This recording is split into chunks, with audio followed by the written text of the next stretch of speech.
त्रिदलं त्रिगुणाकारं त्रिनेत्रं च त्रियायुधं त्रिजन्म पापसंहारम् एकबिल्वं शिवार्पणम् त्रिशाखैः बिल्वपत्रैश्च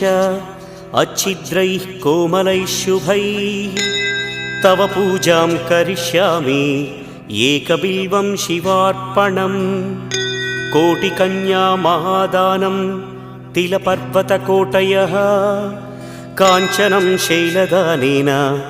एकबिल्वं शिवार्पणम् काशीक्षेत्रनिवासं च कालभैरवदर्शनं